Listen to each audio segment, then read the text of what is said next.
सिद्धे धूमचल मनोभवं गतिं पाते गोचामि समय पाहुड़ो मृणमो सुध केवली भणिदम।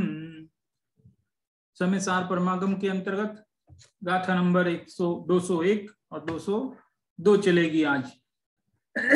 अभी तक ये प्रकरण चल रहा है कि सम्य दृष्टि को निर्जरा होती है, चाहे वो त्याग करे, चाहे वो भोग भोगे, चाहे वो मुनि बने, चाहे गृहस्थी में रहे, खुली छूट है उसको, वो जो करना चाहे करे, लेकिन उसके निर्जरा हो रही है। ये बड़ी विचित्र बात है, सारे जमाने को ये बात नहीं समझ में आती। उसको लगता है कि जब उसने कुछ छोड़ा ही नहीं तो काहे की निर्जरा होगी, है। हम लोगों के दिमाग में ये है कि छोड़ेंगे तो निर्जरा होगी, है ना। लेकिन बात भी सही है, छोड़ेंगे तो ही होगी, लेकिन क्या छोड़ना? राग छोड़ना। वस्तुओं को छोड़ने से निर्जरा होगी ये जरूरी नहीं है, लेकिन राग छोड़ दोगे तो निर्जरा जरूर होगी। ये है इसका मतलब। छोड़ना तो है, लेकिन सम्य दृष्टि को अंतरंग परिग्रह में कुछ कमी हो गई है। बहिरंग परिग्रह में कमी नहीं है, दो प्रकार का परिग्रह होता है ना। तो बहिरंग परिग्रह में तो कोई कमी नहीं हुई है ना, लेकिन अंतरंग परिग्रह में जरूर कमी हुई है, जो कि बाहर से दिखाई नहीं देती है। वो खुद समझता है, उसको खुद समझ में आती है, उसके ज्ञान में राग में बड़ा अंतर पहचानने में आ जाता है। सम्य दृष्टि को राग उत्पन्न होता है ना। जिसमें गांधी स्वामी के प्रवचनों में बहुत बार ऐसा आया, पहले मैं भी नहीं समझ पा रहा था इस चीज को। वो कहते हैं कि राग भी अलग भिन्न समझ में आता है, ज्ञान भी भिन्न समझ में आता है। तो पहले मेरे ये नहीं समझ में आती थी बात, कैसे कैसे आता हुआ, दिखता थोड़ी है कि ऐसे दिखता थोड़ी है, वो सूक्ष्म है। कर्म परमाणुओं का जो परिणमन है वो हमारे छद्मस्थ ज्ञान में पकड़ में नहीं आता है, वो सूक्ष्म होता है। तो मैं बहुत समझ में नहीं आती थी कि ये कहना क्या चाह रहे हैं, ऐसे कैसे समझ में आता होगा। फिर बाद में मैंने देखा कि जैसे मान लीजिए आप, जैसे मान लीजिए कोई खाना खा रहे हैं, आपके टेस्टी सब्जी वगैरह बनी है, कुछ बढ़िया जो भी चीज बनी है आप खा रहे हैं, और खाते खाते अचानक आपके मुंह में कोई कंकर आ जावे, कंकर एकदम ज़बान पे, तो आपको एकदम बीच में लगता है खलल पड़ गई है कुछ, मतलब मजा खराब। तो कहते हैं कि वैसे ही जो उसके ज्ञान में, जो उसके सुख में, अतीन्द्रिय सुख के बीच में यदि राग की धारा बीच में आ जाए थोड़ी सी भी, तो एकदम अलग पहचानने में आती है, अरे ये क्या आ गया, दाल में कंकर आ गया। दाल में कंकर आ गया ना, इस तरीके से वो अलग ही पहचानने में आ जाती है, क्योंकि उसका एकदम टेस्ट बिल्कुल डिफरेंट है, एकदम डिफरेंट है। इसलिए सम्य दृष्टि ज्ञानी धर्मात्माओं के जीवन में ज्ञान और राग में बहुत अंतर पहचानने में आता है। बाह्य वस्तुओं में अंतर पहचानना ये तो बहुत स्थूल कथन है, लेकिन बहुत ही भावों के अंदर भी कितना उतार चढ़ाव चल रहा है, वो भी लगभग लगभग कुछ तो पकड़ में आने लगता है, ऐसा मुझे लगता है। अब जो ये गाथा आज पढ़ेंगे हम, ये गाथा में भी आचार्य कुंद कुंद का एक ऐसा अनोखा प्रयोग है जिसकी वजह से उनको खुद भी लग रहा था कि लोग शायद गलत अर्थ न ले ले, इसलिए उन्होंने 5वीं गाथा में पहले उसमें छल ग्रहण मत कर। ये 201 नंबर की गाथा जो है, इस 201 नंबर की गाथा का यदि कोई गलत मीनिंग निकालना चाहे तो निकाल सकता है, लेकिन टीकाकारों ने उसको बहुत सही कर दिया। टीका करेंगे ऐसे कैसे निकालोगे गलत अर्थ, हम निकालने नहीं देंगे, तो वो निकालने नहीं दे रहे हैं। क्या निकालने नहीं देते? देखो, सबसे पहले गाथा पढ़ते हैं। परमाणु मित्तम पिय, परमाणु मित्तयम पियहु, रागादीणं तु विज्यते जस्सो, नविसो जानदि अप्पाण्यं तु सव्वागं धरोवि, अप्पाणमयानन्तो अणप्पयं चाविसोयानन्तो, कैहोदि सम्मदिट्ठि जीवा जीवे अयानन्तो। ये दो गाथा हैं। क्या कहते हैं, पहले शब्दार्थ देख लेते हैं। परमाणु मित्तयम्पि, परमाणु मात्र, ठीक है, परमाणु मात्र भी, अपि माने भी,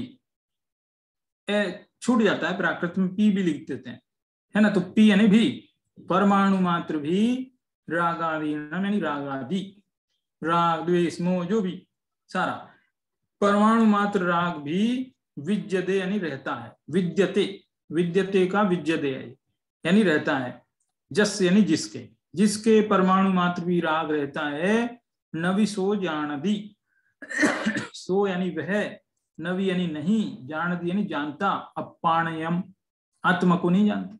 यदि परमाणु मात्र भी राग रहे तो आत्मा को नहीं जानता।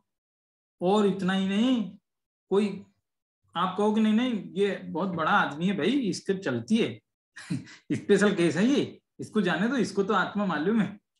तो कुछ कुछ कहते हैं नहीं नहीं कितना भी बड़ा महारथी ले आओ आप, कोई छूट नहीं देंगे। कि कैसे, कि सर्वागम धरो भी है, किसी सर्व आगम धारण की है इसने, यानी सब आगमों को पाठी है ये, सब पता है इसको, बहुत शास्त्र पढ़े हैं इसने। कि नहीं तो भी सब आगम धर हो तो भी उसको आत्मा का ज्ञान नहीं है, ये कह रहे। किसको, कि जिसको परमाणु मात्र भी राग शेष है, उसके चाहे वो कितना भी शास्त्र पढ़ा हो, सब आगमों का धारी हो, तो भी उसको आत्मा का ज्ञान नहीं होता। ये पहली गाथा हुई। अपाणमयानंतो, और आत्मा को नहीं जानते हुए, एक मिनट क्या, हाँ, आत्मा को न जानते हुए, अणप्पयम, अणप्पयम यानी अनात्मा को, अपोजिट हो गया, आत्मा का अपोजिट अणप्पयम यानी अनात्मा को भी, चाव यानी भी, सो यानी वह, अयानंतो यानी नहीं जानता। आत्मा को नहीं जानते हुए अनात्मा को भी नहीं जानता, यानी जब आत्मा नहीं मालूम तो अनात्मा क्या है वो भी नहीं मालूम फिर, क्योंकि आत्मा मालूम हो तो अनात्मा पता है। कोई बच्चा मेले में खो गया और उसको पूछते ये तेरी मम्मी है क्या, तो वो कहता नहीं है, तो इसका मतलब क्या हुआ कि वो मम्मी को जानता है, तभी तो उसने मना किया ये नहीं है। तो इसका मतलब आत्मा को और अनात्मा को दोनों को नहीं जानता, ठीक है।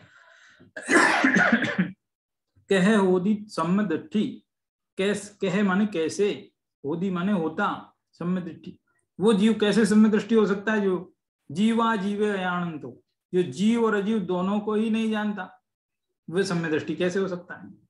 क्या बिल्कुल सीधी बात है, एकदम लॉजिकली बात है कि जो आत्मा को नहीं जानता, इसका मतलब अनात्मा को नहीं जानता। जब जीव जीव दोनों ही नहीं जानता तो फिर सम्य दृष्टि किस बात का, है ना। तो यहां पर ये कह रहे हैं, ये प्रकरण क्या चल रहा कि सम्यक दृष्टि के निर्जरा होती है क्योंकि उसके राग नहीं है, और यहाँ कह रहे कि जिसके भी राग होगा वो सम्यक दृष्टि होगा नहीं, उसके निर्जरा होगी नहीं। थोड़ा अपोजिट कथन से बात कह रहे हैं। अणुमात्र भी रागादि का सद्भाव है जिस जीव के, वह भले ही हो सर्व आगम धर, न जाने जीव को, जो न जाने जीव को वे अजीव भी जाने नहीं, कैसे कहें सदृष्टि जीवा जीव जब जाने नहीं। कि जब कैसे कहें सब दृष्टि, उसको समय दृष्टि कैसे कहें जो जीव अजीव दोनों को ही नहीं जानता। बहुत सीधी, मैं समझता हूँ शब्दार्थ समझ में आ गया होगा, एकदम स्पष्ट है, सरल है और प्राकृत गाथा में न भी आए तो हिंदी गाथा में रही सही पूर्ति हो जाती है। अब इसमें क्या कहते हैं कि ये जो गाथा है इसमें छल ग्रहण की संभावना क्या है। कि छल ग्रहण की संभावना ये है कि आप दो बातें इसमें बड़ी जबरदस्त है। एक तो परमाणु मात्र, इसका मीनिंग बताओ एक्चुअल क्या है, क्योंकि परमाणु मात्र राग रहे तब तक ज्ञानी नहीं है, आप ऐसा कह रहे हो, लेकिन हम तो देख रहे राग तो 10वें गुण स्थान तक होता है और सम्य दृष्टि 4थे में ही हो जाता है। इसका मतलब राग रहने के बाद भी सम्य दृष्टि रहते हैं, ऐसा आगम का कथन है, और आप तो कह रहे हो राग है तो आप ज्ञानी नहीं हो। समझे आया प्रश्न एकदम। कि भाई राग तो 10वें गुण स्थान तक है और सम्य दर्शन पहले ही हो जाता है, और आप कह रहे हो परमाणु मात्र भी राग नहीं चलेगा, ऐसे कैसे। तो एक चीज तो ये, और दूसरी चीज, एक प्रश्न तो ये है, बहुत भारी प्रश्न है, और दूसरा और भारी प्रश्न है वो ये है कि सब आगमों का धारी हो और फिर भी आप उसको अज्ञानी कह रहे हो, तो ऐसा पॉसिबल ही नहीं होता। जो पूरी द्वादशांग जिनवाणी को जानता हो वो कभी मिथ्या दृष्टि रह ही नहीं सकता, ऐसा ही नियम है। संपूर्ण जाने पूरा कंप्लीट, तो फिर वो कभी भी मिथ्या दृष्टि हो ही नहीं सकता, ऐसा नियम है। यदि कोई शास्त्र जाने, आजकल शास्त्र बच्चे कहाँ इतने हैं, कह रहे कि जितने हैं ना उससे भी ज्यादा और हो खूब सारे शास्त्र हो, वे सब शास्त्रों में से मैक्सिमम यदि कोई जाने, मैक्सिमम मिथ्यात्व की अवस्था में, समेत की नहीं मिथ्यात्व की में, तो 11 अंग और 9 पूर्व तक मैक्सिमम जान सकता है। मतलब मैक्सिमम वहां तक जानते हुए भी मिथ्या दृष्टि रह सकता है, वहां तक मैक्सिमम हाईएस्ट कैपेसिटी ये है, लिमिट ये है। मतलब इसके ऊपर यदि थोड़ा भी ज्ञान होगा तो फिर वो मिथ्या दृष्टि रह नहीं सकता, फिर वो जरूर नियम से गारंटी से क्या हो जाएगा, सम्य दृष्टि हो जाएगा। और आप कह रहे हो कि वो सब आगम धरो भी, चाहे वो सब आगमों का भी पाठी हो तो भी उसको ज्ञान नहीं है, आप तो ऐसा कह रहे हो। तो ये दो बातें हैं, दो प्रश्न है यहाँ पर, दो शब्द ऐसे हैं जो खटकते हैं, जो आगम के विरोधी से लगते हैं, है ना। लेकिन टीकाकार ने इस बात को बहुत स्पष्ट कर दिया।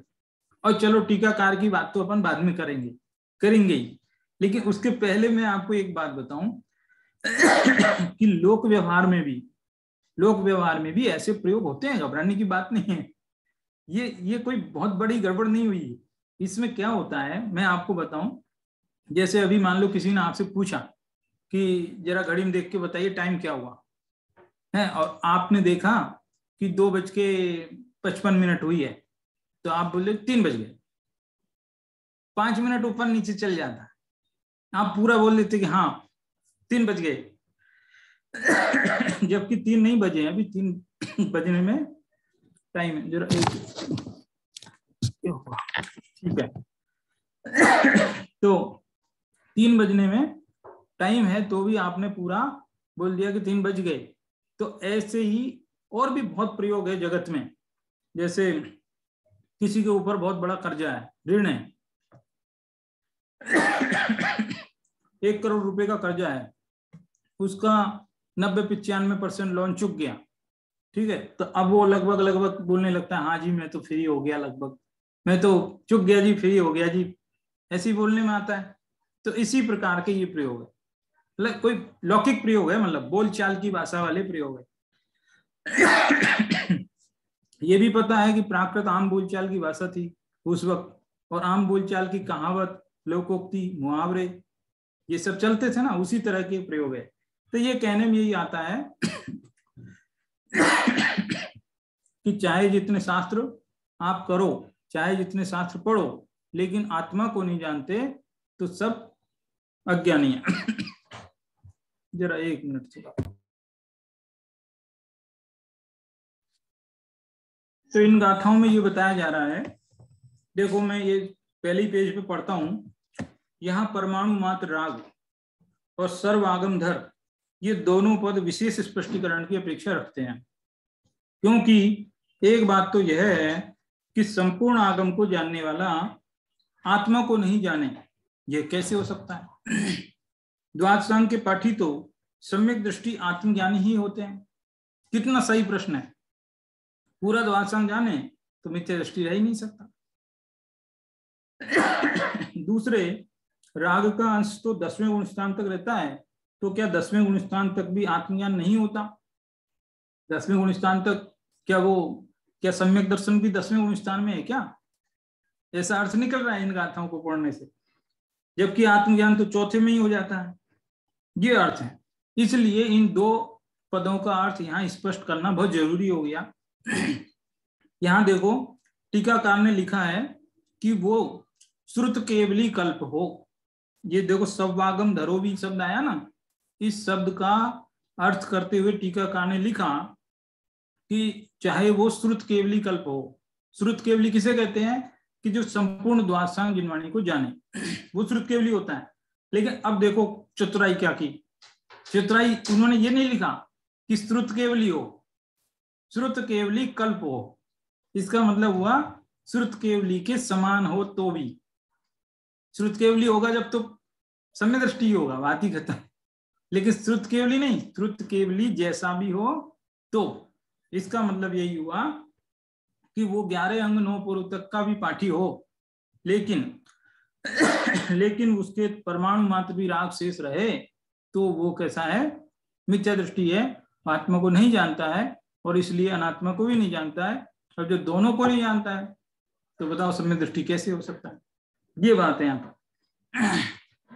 अब दूसरी बात, एक चीज का तो अर्थ होगा किसका, परम, जिसका सब आगम धरो भी, सब आगम धरो भी जो शब्द है इसका अर्थ भी हमको आगम के अनुसार ही निकालना पड़ेगा।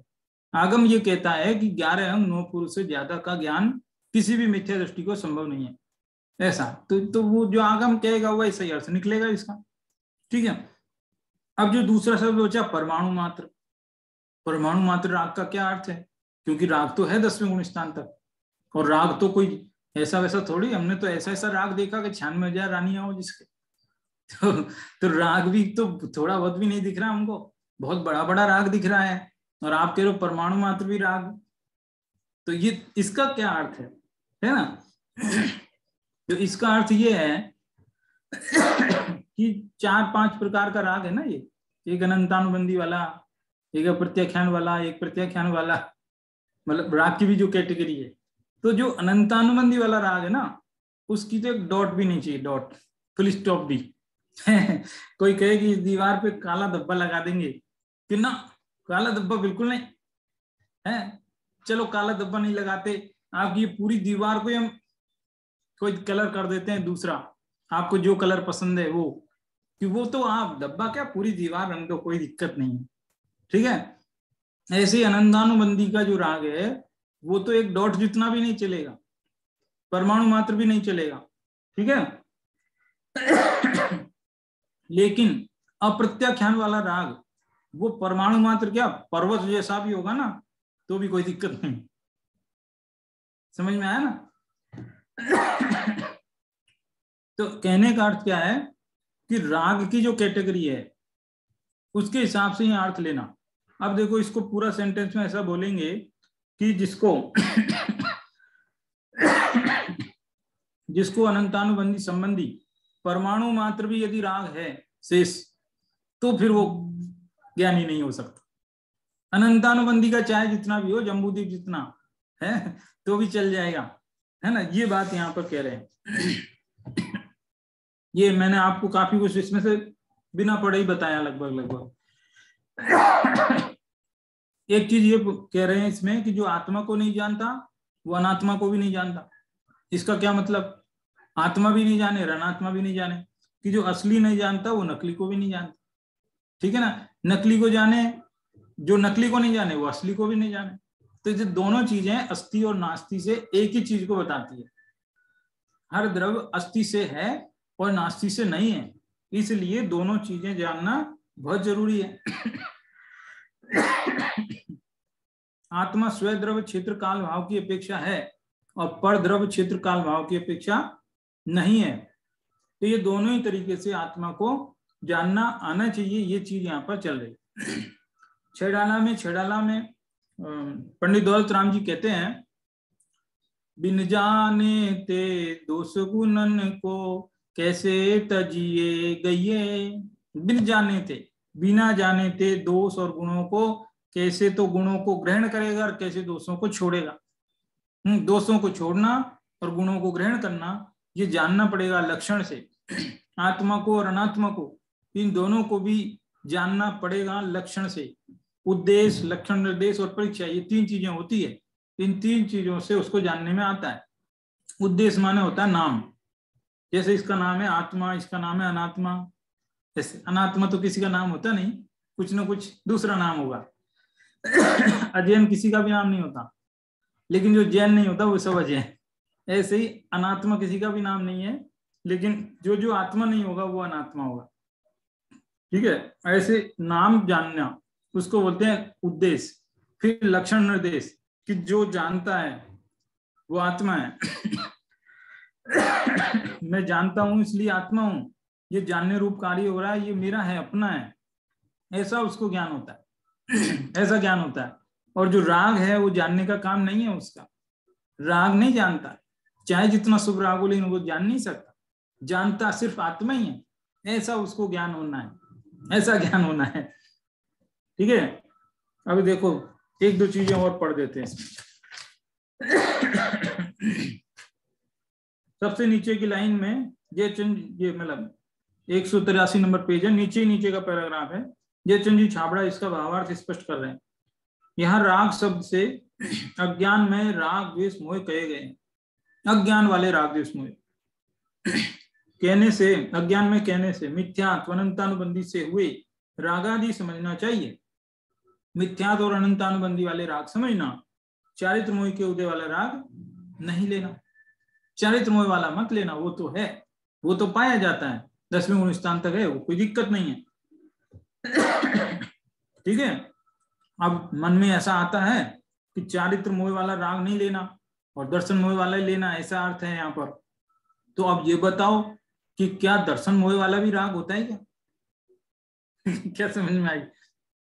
मतलब आप समझ रहे हो, कर्म प्रकृतियां मालूम है ना, दर्शन मोह के 3 वेद हैं, चारित्र मोह के 25 वेद हैं, वो सब पता ही है, टोटल 28 वेद हैं।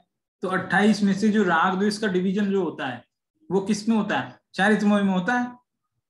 चारित्र मोह की जो 25 कसाएं हैं उनमें से शायद 13 तो राग रूप और 12 द्वेष रूप, ऐसा ही है ना। तो बाकी जो ये दर्शन मोह बचा, क्या इसमें भी कोई राग है क्या? जो आप बार बार ये कहते हो कि मिथ्यात्व और अनंतानुबंधी वाला राग मत लेना, ये मत लेना, वो मत लेना, तो क्या उसमें भी कोई राग होता है क्या? समझ में आया? ये नई तरफ सोचने का। तो अब उसमें देखो राग तो होता है, लेकिन कैसा राग होता है? एक बार पहले मैंने कोशिश की थी समझाने की, लेकिन इतना मैं भी नहीं समझा पाया। आपकी कोई मिस्टेक नहीं है, वो मेरी ही मिस्टेक है। मतलब क्या होता है कि देखो, चारित्र मोह के उदय में भी आत्मा नहीं जानने में आता और दर्शन मोह के उदय में भी आत्मा जानने में नहीं आता। चारित्र मोह का एक लेवल ऐसा आता है जिसके रहने पर आत्मा जाना जा सकता है, और उस लेवल के जरा भी ऊपर रहता है तो आत्मा जानने में नहीं आता। ठीक है ना, यही पोजीशन है ना एक्चुअल अभी तक की। आत्मा दोनों में ही नहीं जानने में आता। लेकिन होता क्या है, जानने में क्यों नहीं आता उसका कारण देखो। एक तो तीव्र राग है किसी वस्तु से, अपन को किसी वस्तु से तीव्र राग है, इसलिए भी अपन अपने आप को नहीं जान रहे, क्योंकि वो वस्तु दिमाग पे हावी हो गई। वो वस्तु दिमाग में हावी हो गई, इसलिए मैं अपने आप को नहीं जान पा रहा हूं। ये काम तो है चारित्र मोह के, वो एक लेवल से ऊपर का जो राग है ना उसका, यानी अनंतानुबंधी। सीधे सीधे शब्दों में कहूं तो अनंतानुबंधी। अनंतानुबंधी का जो लेवल है वो ऐसा है कि भले ही आत्मा है यहाँ पर सामने, लेकिन वो आत्मा की तरफ तो विचार ही नहीं आएगा, क्योंकि हावी वो हो गई है दिमाग पर। ठीक है। लेकिन जो दर्शन मोह है उसका क्या काम है कि वो तो दिमाग में, देखो क्या होता है, समझाने को अभी भी वही शब्द की कमी पड़ रही, पहले भी ट्राई किया नहीं समझा पाया।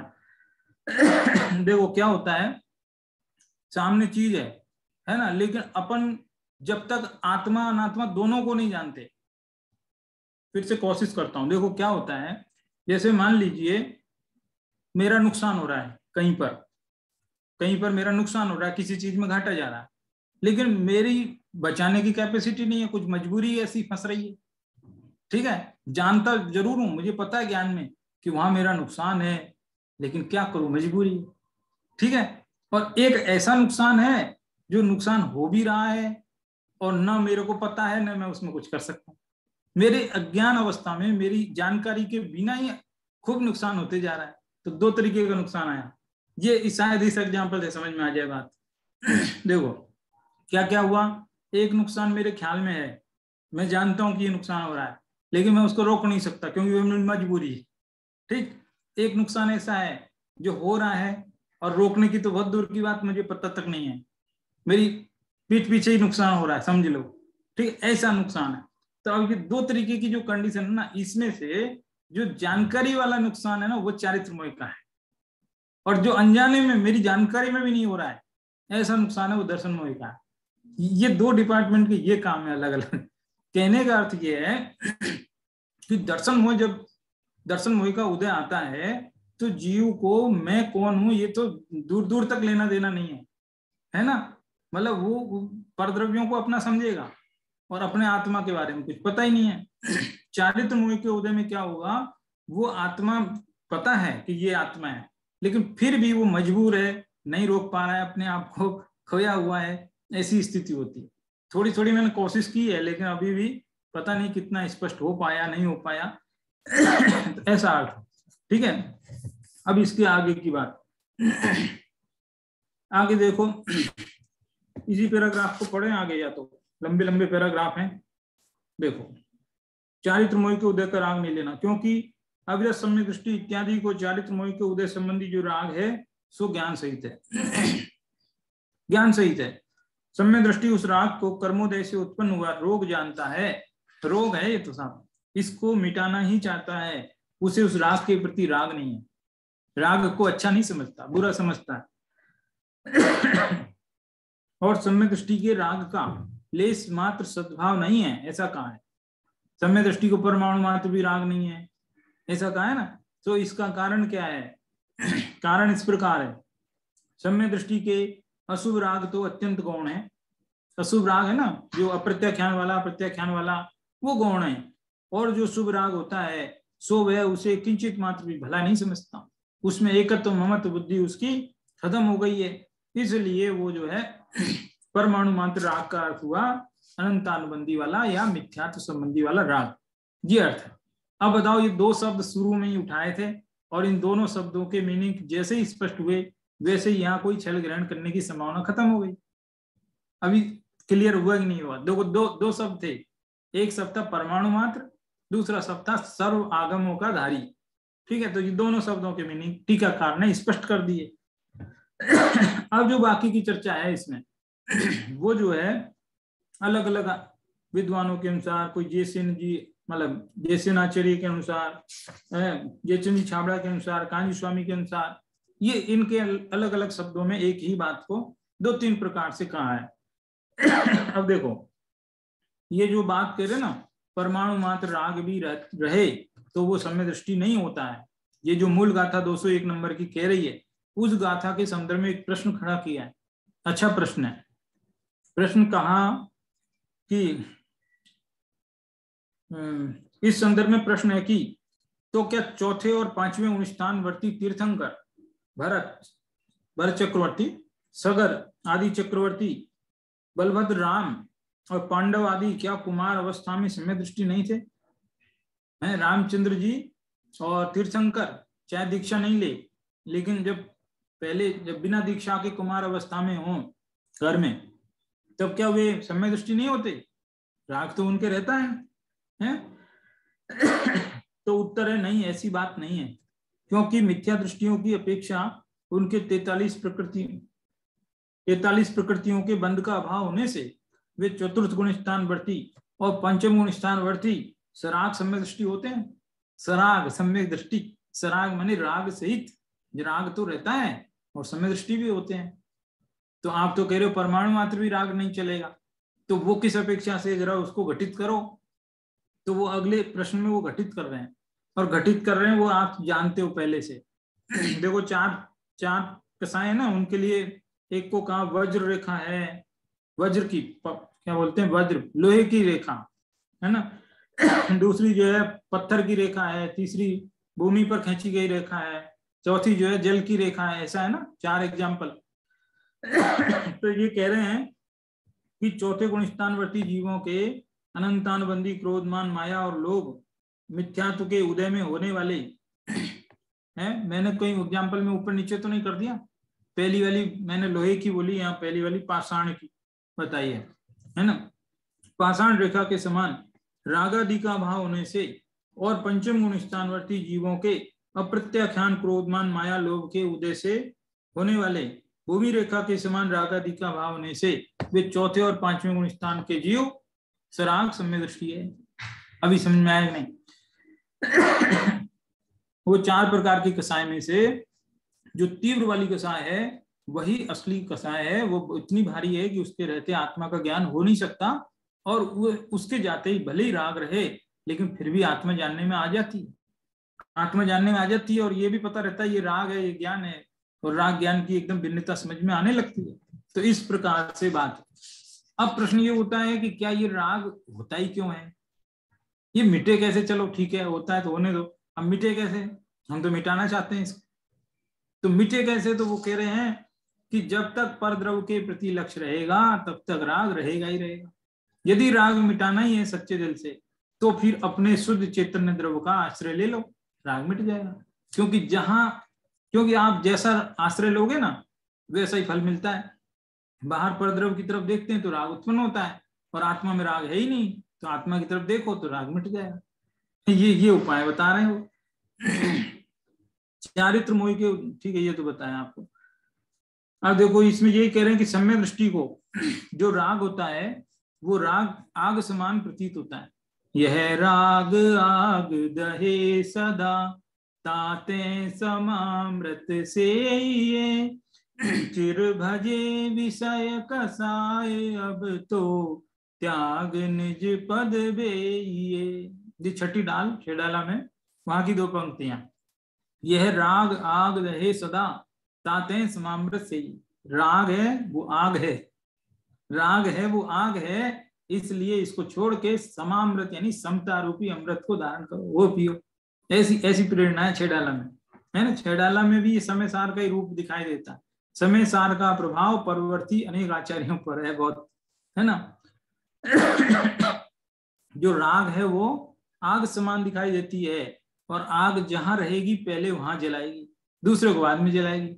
अभी मान लो मुझे किसी पर गुस्सा आ जाए और मैं यहाँ सामने आग जल रही हो और मुझे लगे कि इस आग को फेंक करके इसको मारा जाए, तो क्या होगा? हम उस आग को पकड़ने जाएंगे तो हाथ किसके जलेंगे? पहले हमारे हाथ जलेंगे। अगले का क्या होगा वो बाद की बात है, पहले अपने हाथ जलेंगे। तो कहते कि जहां राग है उसका पहले नुकसान है ना। तो राग है वो आग समान है, उसे वो सम्यक दृष्टि जीव नष्ट करना चाहता है। वो जानता भी है कि ये मेरा नुकसान हो रहा है, लेकिन मजबूरी है, क्या करे। मजबूरी कैसी है वो प्रश्न आएगा देखो आगे, लेकिन फिर भी मैं पहले ही पढ़ता हूँ। अभी जहां बात चल गई तो इसलिए पहले पढ़ता हूँ, 1 पेज और स्किप करके आगे की बात पहले करता हूँ, फिर वापस पीछे आ जाएंगे। वो राग उत्पन्न क्यों होता है? सम्यक दृष्टि जानता है तो भी क्यों होता है? उत्तर है, सम्यक दृष्टि राग करता थोड़े ही है, राग हो जाए उससे राग हो जाता है, वो चाहता नहीं है, राग अपने आप होता है। क्यों होता है? समाधान पेज नंबर 188 है, 188 सबसे ऊपर की पहली लाइन से ये सीधा स्पष्ट लिखा है।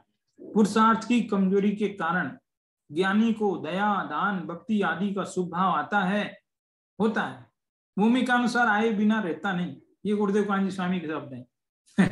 जब भी कांजी स्वामी का ऐसे प्रश्न पूछते थे कोई, तो वो ऐसा ही उत्तर देते, भूमिका अनुसार आए बिना रहता नहीं।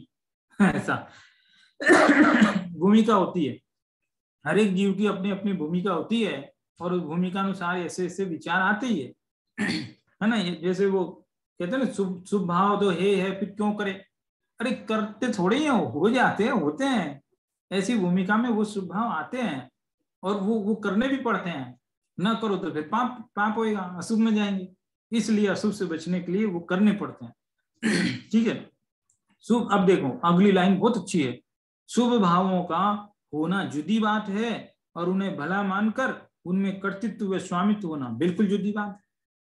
शुभ भाव हुआ भूमिका अनुसार, किया नहीं, हो गया, ठीक है, हो गया, कोई बात नहीं, वहां तक गड़बड़ नहीं है, वहां तक पाप नहीं है। लेकिन उस शुभ भाव से कोई समझ ले कि चलो बहुत अच्छा हो गया, मैं तो बड़ा धर्मात्मा हो गया, ऐसा समझ ले तो फिर मिथ्यात्व हो जाता है। समय सार पढ़ो कोई दिक्कत नहीं है, लेकिन समय सार पढ़ने से ये समझ ले कि नहीं मेरा तो कल्याण हो गया, तो गड़बड़। देखो समय सार ही सिखा रहा है ये बात अपन को, समय सार ही सिखा रहा है, लेकिन क्या सिखा रहा है कि भाई तुम स्वाध्याय करके अपने आप को ऐसा मत समझ लेना कि हमने बहुत बड़ा कर लिया, हमारा तो बस जीवन सफल हो गया। ठीक है, अशुभ से बचने के लिए शुभ करना भी जरूरी है। देखो बार बार शास्त्र में ये कहते हैं कि तुम शुभ क्रिया है, जीरो है, कोई फल नहीं है, ऐसे सब बहुत बहुत कहते हैं ना एकदम कठोर कठोर शब्दों में। तो उसको सुन करके संतुलन मत खोना। क्या होता है, कोई जीव आत्मा जाने नहीं और चाहे जितनी शुभ क्रिया करे उसके लिए वो बात की, ठीक है, कोई बात नहीं। हमारी भी और वैसी स्थिति है ना, आत्मा जानते नहीं और शुभ क्रिया करते हैं, तो हम पर लागू होती है ना वो बात। तो भी मत घबराना आप, तभी मत घबराना। आत्मा जाने कोई आदमी और फिर शुभ क्रिया करे तो वो शुभ क्रिया फायदेमंद है, और आत्मा नहीं जाने और फिर शुभ क्रिया करे तो वो भी उतना फायदेमंद तो नहीं है, लेकिन इतना सा तो ठीक है कम से कम, कम से कम प्रतिकूल से बच के अनुकूलता में आ जाए, धूप से बच के छांव में आ जाए, उतना है ऐसे। ठीक है, इस प्रकार का। अब देखो ये पूरी बातों का सार इन्होंने 3 सेंटेंस में निकाल के रखा है, आपकी किताब में साफ ही लिख रहा है एकदम 3 शब्द में। क्या कहते हैं कि जो सम्यक दृष्टि ज्ञानी है उसे जो राग उत्पन्न होता है उसे वह रोग मानता है। वो राग कैसा है, रोग समान है, जल्दी से जल्दी मिट जाना चाहिए, ठीक है, और वह उसको मिटाना भी चाहता है। ये दूसरी बात है। और तीसरी बात, वो जब तक नहीं मिट रहा है, मिटाना तो चाहता है लेकिन जब तक है नहीं मिट रहा है तब तक वो उसमें खुश नहीं होता, राग का राग नहीं करता उसको। ये 3 बातें, यही 3 बातें ऐसी है जिसकी वजह से ज्ञानी जीवों के विषय भोग भोगते हुए भी निर्जरा होती है ना। अब तो मूल बात तो हो ही गई। अभी तो ये क्या है कि ये गुरुदेव कानी स्वामी के प्रवचनों के रेफरेंस हैं बीच बीच में, आपकी किताब डिटेल बहुत है ना इसलिए। तो इसमें क्या है कि ये प्रश्न भी छोटे छोटे प्रश्न है, हालांकि मैं इनका सार बता देता हूं। एक प्रश्न ये उठाया कि ठीक है तो ज्ञानी जीव वो विषयों को भोगता है, उनके बीच रहता है, तो क्या उन विषयों को अपना नहीं मानता, अपना नहीं कहता, क्या उनको मानता और कहता, समझे, कहता और मानता, ऐसा नहीं है क्या? तो अब मैं पूरा उत्तर नहीं पढ़ रहा हूं, मैं ऐसे शॉर्ट में बता देता हूं कि मानता तो नहीं है कि ये मेरे हैं, लेकिन कहता जरूर है। लेकिन कैसे? लोक व्यवहार की दृष्टि से, लोक व्यवहार की दृष्टि से। लोक में किसी चीज को अपना पराया कहते हैं ना, तो लोक व्यवहार की दृष्टि से जैसे कहे कि ये पैसे किसके हैं, कि साहब मेरा है, ये मोबाइल किसका है, कि मेरा है। अरे मोबाइल मोबाइल का है, तुम्हारा कैसे हो गया? तो मेरा तुम्हारा जो संबंध है ना वो व्यावहारिक संबंध है। इसलिए लोक व्यवहार में ज्ञानी जीव भी मेरा तेरा बोलेंगे जरूर, नहीं बोलेंगे तो पता कैसे पड़ेगा ये किसका है? अभी मान लो यहाँ पर किसी की ये डायरी छूट जाए और सब लोग उठ के गए, तो ये डायरी किसकी रह गई भाई, किसकी रह गई, कौन है इसका? तो कोई कहे भाई ये तो कागज की है, ये तो कागज की है, मेरी नहीं, तेरी भी नहीं, मेरी भी नहीं, किसी की भी नहीं, कागज की है। तो बताओ लोक व्यवहार कैसे होगा? इसलिए ज्ञानी जीव लोक व्यवहार चलाने के लिए मेरा तेरा तो बोलते हैं, लेकिन अंदर में मान्यता में नहीं रखते। ये है, ठीक है ना। फिर दूसरी बात क्या है कि जब ज्ञानी जीव शुभ क्रिया व्रत आदि इन सबको अच्छा नहीं समझते हैं, मजबूरी समझते हैं, तो उन व्रतों में जब अत्याचार लगता है, अत्याचार माने दोष, तो फिर उनका प्रायश्चित क्यों करते थे? बहुत अच्छा प्रश्न लगा ये, मेरे को सोचने को भी बस कर देता है। क्या क्या समझ में आई? बहुत ही अच्छा प्रश्न है। ज्ञानी जीव व्रत आदि को किंचित भी भला नहीं मानते, तो उसमें जो अतिचार लगते हैं माने दोष लगते हैं, फिर उनका प्रायश्चित करने की क्या जरूरत है? खत्म है ही नहीं। व्रत ही मेरा नहीं तो उसके अतिचार का क्या लेना देना है?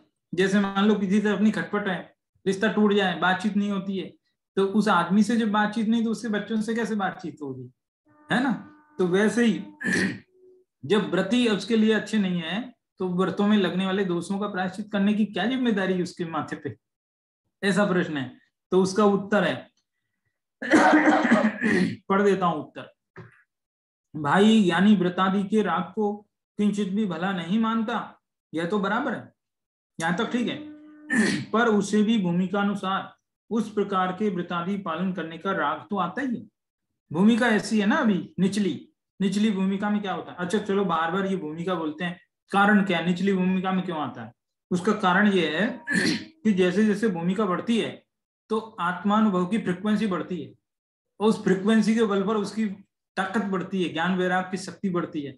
ये चक्कर है। इसलिए जितनी निचली भूमिका होगी ना उतनी जल्दी जल्दी उसको राग आता है, मजबूरी है वो, ठीक है। भूमिका अनुसार उस प्रकार के व्रतादि पालन करने का राग तो आता ही है, तथा कभी कभी उनमें अतिचार भी लग जाता है, कभी कभी लगता है, मानवीय गलती होती है सबसे। अतः उसे दोष जानकर टालता भी है। इसी का नाम प्रायश्चित है। वहां जो प्रायश्चित का विकल्प आता है वह शुभ भाव है। उसे आचार्य देव ने मोक्ष अधिकार में आएगी 306 गाथा। समीर जी ने तो पढ़ रखी है, कोर्स में थी पहले, डिप्लोमा के कोर्स में थी। 306 गाथा विष कुंभ अमृत कुंभ वाली, उनमें आएगा ये प्रतिक्रमण, प्रत्याख्यान, प्रायश्चित, ये सब जो क्या है विष कुंभ कह दिया उनको। हाँ विष कुंभ कह दिया ना, तो विष कुंभ कह दिया, यानी कि वो जो व्रत ही जब शुभ भाव है तो उसके जो अतिचारों का प्रायश्चित करना वो भी शुभ भाव ही है, और क्या शुभ भाव ही है। तो इस प्रकार वो शुभ भाव दोनों ही हैं, लेकिन फिर भी देखो विषय वासना का परिणाम तो जहर ही है, प्रतिक्रमण का शुभ भाव भी जहर ही है।